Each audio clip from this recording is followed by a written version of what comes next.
Voici ce qui arrive quand tu n'as pas envie de faire une vidéo longue et intelligente. Tu vas à la rivière et tu te bronzes. Journée de la flemme. Hey, bienvenue dans une journée exceptionnelle, celle qu'on doit de faire tous de temps en temps.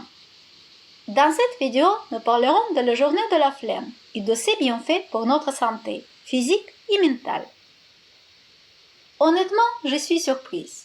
Pourquoi une telle journée n'a pas encore été érigée comme un jour férié international?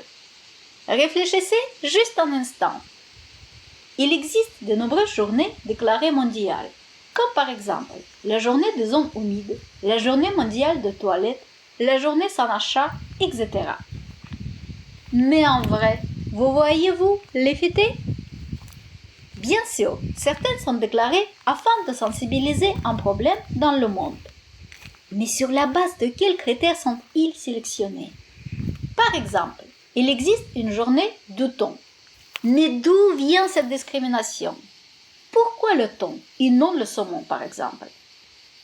Bon, bref, aujourd'hui, dans l'époque de stress chronique, la flemme mérite de prendre une place importante sur la liste des journées célébrées dans le monde entier. D'ailleurs, en Colombie, cette fête est déjà apparue en 1984, lors du Festival de l'industrie, du commerce et de la culture. Et malgré que le festival n'existe plus, la fête de flemme est maintenue. Mais avant de regarder ensemble comment on peut bien fêter cette journée de paresseux, je vous propose de voir d'abord les bienfaits de la flemme. Et on commence par la définition.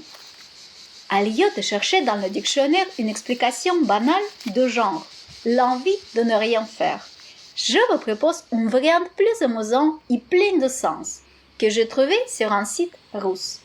La flemme est un signe psychosomatique d'un bon état de mécanisme de reconnaissance intuitive, de insignifiance du travail, qui était bien développé au fil des années d'évolution. Il existe deux types de paresse. Passive, quand vous ne voulez vraiment rien faire, et active. Vous souhaitez vous débarrasser de tout le plus vite possible, pour ensuite de ne rien faire. D'ailleurs, selon de nombreux dirigeants, les meilleurs employés sont ceux qui sont le plus paresseux. Ils sont pressés de travailler pour avoir ensuite plus de temps pour se reposer. Et de plus, ils accomplissent leurs tâches plus proprement que les autres, afin de ne pas avoir à refaire. En général, la flemme est une chose très pratique, car grâce à elle, de nombreuses grandes inventions ont été faites pour faciliter notre vie. Elle nous aide également à chercher des solutions pour automatiser les tâches. Et pensons bien, d'un point de vue religieux, la paresse est le meilleur des péchés capitaux, car elle nous empêche de commettre les 6 autres. Grâce à la flemme, on peut même déterminer le jour de la semaine.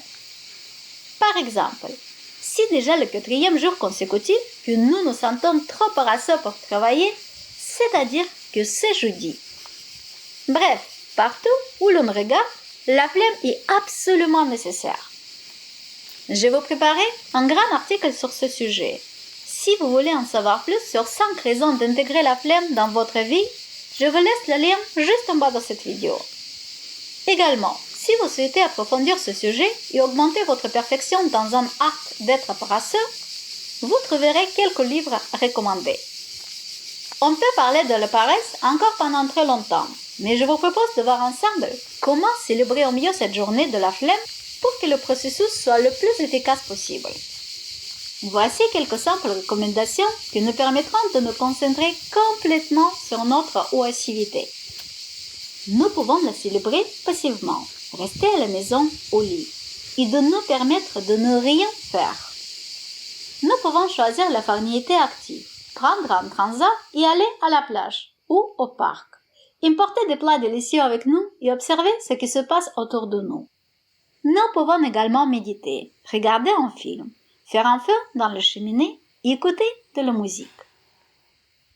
Si vous voulez en savoir encore plus, lisez mon article.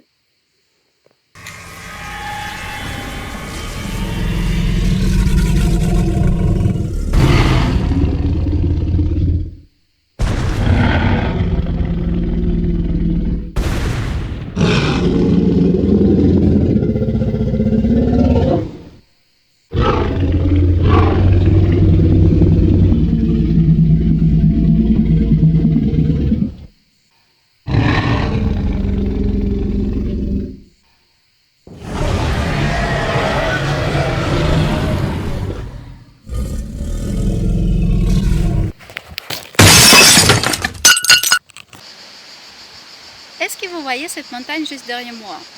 Maintenant, un petit problème. Pour rentrer chez moi, il faut juste que je remonte cette montagne, ensuite environ 40-45 minutes à pied pour accéder au village.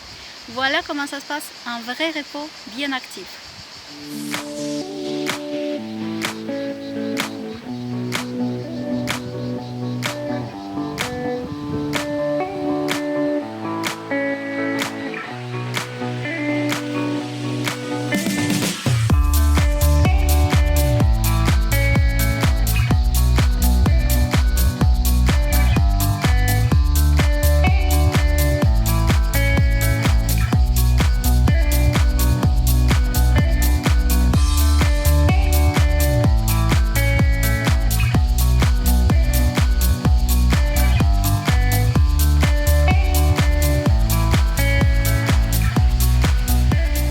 Maintenant mieux en mieux les villageois qui construisent ces villages tellement hauts dans les montagnes. Mais il faut être vraiment fou pour les attaquer. Imaginez amener une armée entière en passant par tout petit chemin étroit. Et en plus, si jamais il faisait chaud, avec toute armure, le coup de soleil est vraiment garanti. Et en plus, à cette époque, il n'y avait pas les sacs à dos ultra modernes et confortables comme maintenant. Si vous voulez savoir laquelle, le lien vous trouverez juste en bas dans la description. On peut vraiment comprendre mieux en mieux les autres en passant par les expériences similaires. Voilà, je continue.